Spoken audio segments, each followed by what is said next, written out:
Welcome to Geneseo Today.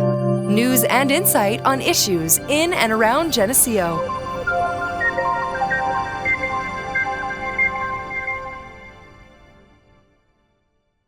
.3 WGSU, Geneseo's Voice of the Valley. This is Geneseo Today, and I'm your host, Carolyn Przybycien. I'm joined today by Eddie Lee. How are you doing today? I'm doing great. Wonderful.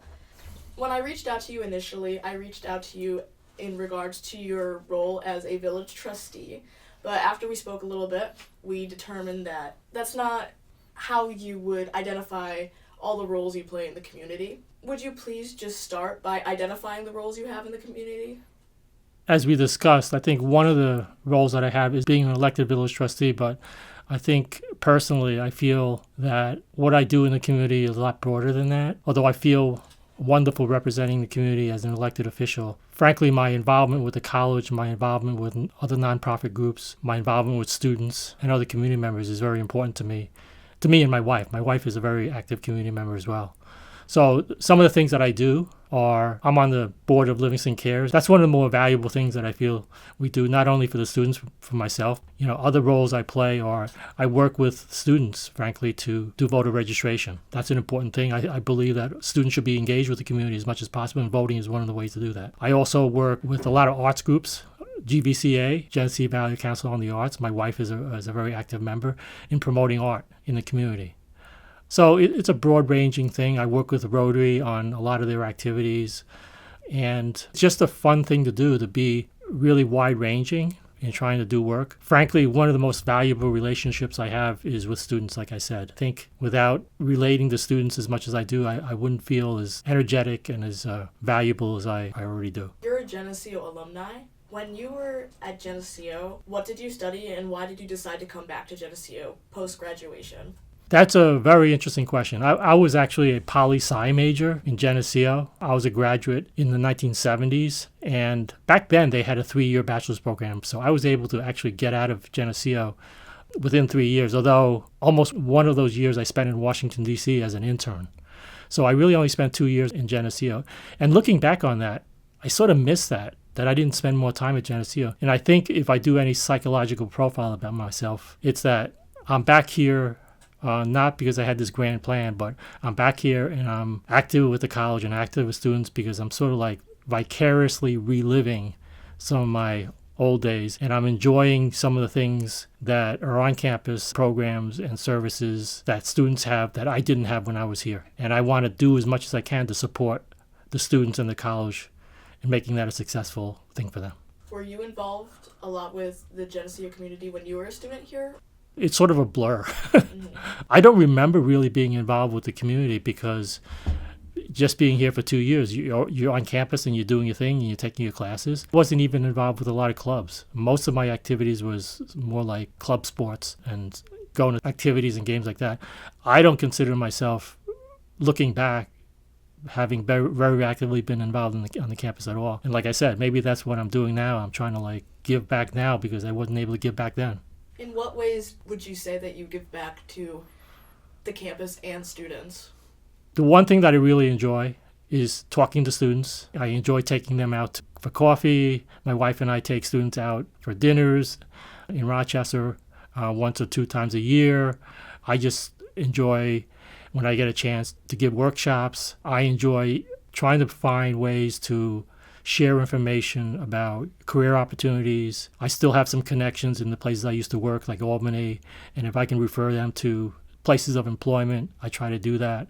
So it's just about helping students find their way. The other thing that I think I didn't mention before was I was a first-generation student, and I didn't even know what the name first generation was when I was going to school. But now that I understand and appreciate it more, being a first-generation student is a different set of challenges because of the struggles one has to find where the supports and resources are at a college like Geneseo. You know, if you have a family with a whole legacy of going to school, it's much easier. So one of the things I really love doing is talking to first-generation students and seeing if I can help build a support system for them, share ideas and share common experiences and so on. Can't tell you how rewarding it is for them, but I just find it rewarding being able to engage in that type of conversation. Do you work with setting up any scholarship programs for these first-generation students? I actually have set up 2 scholarship programs. They're both ambassadorships. One is actually called an ambassadorship for first-generation students. So that sort of like indicates why my passion is there. A second one that I just set up is an ambassadorship in sustainability, because that is another one of my passions. I really enjoy working with students in the sustainability efforts on campus, the people who are engaged in the e-garden and so on. This connects with my work in the community. I would really like to promote sustainable practices in the community, and because it's all about not only when you live in this community, you want it to sustain all that's good here, all that's healthy for great neighborhoods here, but you want to build a future. I believe building that future includes, certainly in Geneseo, being more maybe bicycle-centric, having more safety measures for pedestrians and cars. Growth is inevitable in the community, but I think we want to do it in a safe, measured way, a thoughtful way, a planful way. So I believe that there's a lot of things we can do to make this community strong and vibrant going forward, and that's just all part of a sustainability movement that I think we can really engage in. So when you speak about sustainability, you're not just saying the traditional environmental sustainability, you're talking economically and politically, making good choices now so that in the future the community is strong. Absolutely. It's not just a traditional thing about recycling and, getting rid of plastic and all that stuff. Sustainability to me is a real broader issue. I'll give you one example. In a lot of ways, we are a transportation desert. A lot of people who live here don't have the transportation means to get to places, whether it be shopping for food or just traveling recreationally. I know that's a challenge for students as well as it's a challenge for a lot of people in the community. We need to maybe think about the transportation needs in this community. Another place that we can be more sustainable is food. I think food security is an issue, not only in the community, but also with students. I look at, when I say students in the community, it's one big community. We have a lot of people who live here, who live in housing situations where food is a challenge, transportation is a challenge, and we need to see what we can do in a planful way to provide those supports. Do you believe that those two communities, while everyone is in Geneseo, are inherently separate and they can exist on their own without ever intersecting? I don't believe they can live apart, because I always say to folks, what would Geneseo look like? What would Livingston County look like if SUNY Geneseo didn't exist? And I think people do not like what that would be, because the college and the students are such an economic driver of this community and this economy. And similarly, I don't think students get as broad an experience if they could just stayed on campus. I know some students who rarely visit outside of the campus, and they can, I guess, survive because there's books here and there's food here and there's drinks here and there's sports here, but it's not a totally healthy environment. I think we have to do this together. And again, I talked about this invisible fence between the campus and the community, and I think it's not divided in such a stark way, but there is so much more we can do to communicate with each other and to build those bridges. Do you have any ideas or initiatives to get students into the village and community members onto campus? Yeah, I think there's some things that we don't have total control over, but I wish there was more variety of food that could be inviting for students. I wish we could do more in terms of music, or that's a growing scene. We can do more in terms of art so that it makes it attractive for students to come to the community. I wish community members would engage in a lot of the activities on campus, including lectures and theater and music and sports and so on. So it's all there. We just need to share the information, be inviting, be welcoming, see if we can do more of this and can continue to grow it. I'm not suggesting that it's a bad situation. I'm suggesting that there's a lot of opportunity for growth. Being an elected official of the village, do you do a lot of things with offices of economic development and enhancement? We do. I'm not speaking for village government per se, but I'm just speaking because obviously the county, when you say LIVCO is the County Economic Development Office, and they are very much into promoting tourism, promoting economic health, and so they don't only work with Geneseo, but they work with a lot of the other villages and municipalities to do that. They have money. The county has money, which is helpful people apply for grants and so on. So yes, it's a partnership, but it's a long game. There's economic challenges in every small town. Geneseo has its own. Other municipalities have their own. But again, our goal is to keep pushing and to keep growing. And you spoke earlier about your volunteer work with Livingston Cares. Can you just first define Livingston Cares for the listeners that may not know and explain its importance in the community and as both a campus and a community entity? Livingston Cares is about 15 years old, and it actually started out as a partnership between the town, the village, the county government, and SUNY Geneseo when Hurricane Katrina hit the South. So as a result of that, they created a nonprofit organization that provided relief work. And so they took a trip down to the Hurricane Katrina area, Biloxi, and fixed homes and helped families and so on. And they continue to do that because every year there is disasters around the country. So we've been in not only Biloxi, we've been in Florida, we've been in New York City with Hurricane Sandy, we've been other places around the country. So the goal of Livingston Cares is provide humanitarian relief to areas that are affected. But the important thing about doing that was to also create an experience for students. That experience is about service learning. It's about doing the hard work, the dirty work of helping people clean up their houses and so on, but also learning and understanding what it is to be affected by a natural disaster. So it's an educational tool. It's a humanitarian tool that involves both students and the community. Now, we have grown over the years. We've actually, beginning to think about other things that are important. During COVID, for instance, we provided supports and programs for people who were first responders during the COVID era because we just wanted to give back and say thank you for all you did during COVID. So we're doing things like that. We're also branching out into sort of recognizing humanitarian work, volunteer work, and the good deeds that everybody is engaged in because it's a good thing to do. Mm-hmm. It's a good thing to do to help other people. It's a feel-good thing, and we want it to be a feel-good thing for students as well.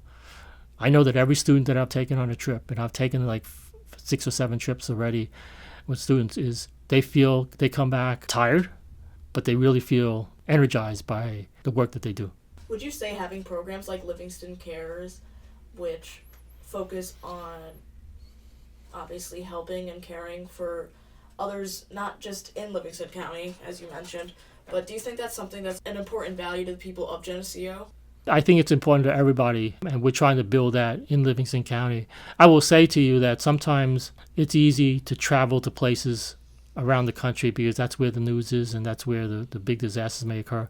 But we also want to not forget that there are local disasters that we want to pay attention to. We've had programs occasionally in Rochester. We try to do local work here in Livingston County. During Earth Day or during other days of the year, we want to also begin to spend some time and attention to what's going on in Livingston County. Yeah, I believe it's vital. As much as we want to support people with money and other resources, getting involved personally with your own sweat and tears is a very vital thing to what we're all about in Livingston Cares. If you're just tuning in now, this is Geneseo Today, and I'm Carolyn Przybycien. I'm joined by Eddie Lee today. We've spoken a lot about campus connection, community connection, and the importance of being involved in your community. Would you be willing to discuss your positions as an elected official and your mission? I could speak to that. I do want to clarify that I have personal philosophy about public service that other people may share or may not share. So I'm not speaking on behalf of the village board at all, but I'll give you my sense of philosophy about serving. I frankly think when I mentioned that I was a poli-sci graduate of Geneseo, I also didn't mention that my master's degree is in public administration. Since I have a degree in public administration, I spent 30 years in New York State government. I was fortunate enough to work for 4 different governors in New York State as a budget official. So I'm a public finance person in terms of my background and my skill set. I'm a budget maker. I'm also interested in the field of developmental disabilities and mental health. That being said, I think, and I've been trying to promote the value of public service for many numbers of years because I was a public servant. I was a public official. And I think public service is such a valuable place to be. And right now, frankly, in the current environment, public office, public service is taking a bad rap. And I think that's unfortunate. I go back to the days, maybe I'm idealistic and overly historical, but I go back to the days of John F. Kennedy when he was calling people to serve. And calling people to serve in public offices is a noble gesture, I believe. It's very similar to my call for people to volunteer their time and their talent and their treasure to work in a humanitarian setting. The only difference is you're a public official. It's a job and you get paid. But that's the primary reason that I serve, to serve the public, because I think it's a noble effort. And I think we can all row the boat in the same direction, regardless of our differences in terms of policy or politics, and get good work done. How do you encourage both community members and students to get involved in the community government? Show up. When I say show up, I mean find out what's going on, find out what they're doing, do your research, show up at meetings, listen, learn. But it's a two-way street when I say show up. Governments, whether it be town, village, county, need to share information about what's going on. When are their meetings held? Provide information on their various plans and their various agendas and so on. So it's a two-way street. But showing up is very important. Showing up means that you care. Showing up means that you show the elected officials that what they do matters. I have encouraged students to show up for town meetings and for village meetings. What would you like to see, not necessarily change, but what would you like to see the town or village initiate? Whether it's, I know you spoke about transportation earlier, I know you spoke about campus, community connection, just what do you want the village to do? It's not as much as what the village can do. When you say village, I'm presuming you mentioned village government. It's more of what the community can do. I think there are so many ideas that people have shared where both students and the community who lives here more than 9 months a year can be engaged in. One of my pet peeves, for instance, is I would love to see more wall murals in Geneseo. We have one mural that was promoted during the 7 Villages, 7 Murals Festival several years ago, and every village has one of those murals.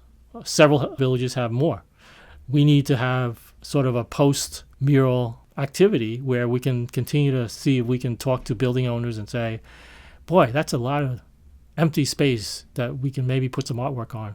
And that's one of the things that I think students have expressed an interest in already. Community members have expressed an interest in already, and I'd like to see if we can do something to support that. I think we need much more music and much more recreation. I would like the campus to be more open to having people come onto campus to enjoy the art, the theater, and the sports that's available on campus. That requires continuing growth of better communications and so on. But there's a lot going on. If you were to make a list of what goes on in this community at large, there's so much that goes on. What we need is to have everybody aware of those things, make the choices whether to go or not. It's good to have choices. There's a lot going on. Is there anything else that you would like to address? I think we need to be more engaged with each other. As much as we work with each other and live in the same community, there are so many opportunities to grow together. And I feel it's sometimes unfortunate that students and the community feel like they're in separate camps. They're not in separate camps. You know, I think it's the nature of any small college town where people complain about the behavior of students, or students might complain about community members who may not be as sympathetic and so on. But I think we need to engage in more conversation. There's so much we can do together. It's the growing pains of living together, but it's a good challenge to have, I believe. Yes. You know, if we were to just step back and say, hey, we're all in it together for the long haul. Let's keep going. Mm-hmm. Wonderful. Well, is there anything else you would like to share? No, I just want to thank you for this opportunity to just chat with you about some of what I truly believe is important to this community. And, you know, I look forward to many, many more opportunities to help do good things. Yeah. Well, I'm very glad you came to join us. I always enjoy talking with you. Thank you so much for joining us. Thank you, Carolyn. This has been Geneseo Today. I'm your host, Carolyn, and today's special guest was community member Eddie Lee. Tune in next time for more things Geneseo on WGSU 89.3, Geneseo's Voice of the Valley.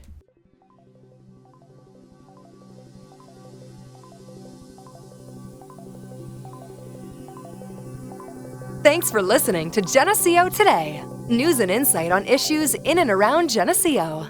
To learn more about this show or to suggest guests or topics, contact WGSU@geneseo.edu.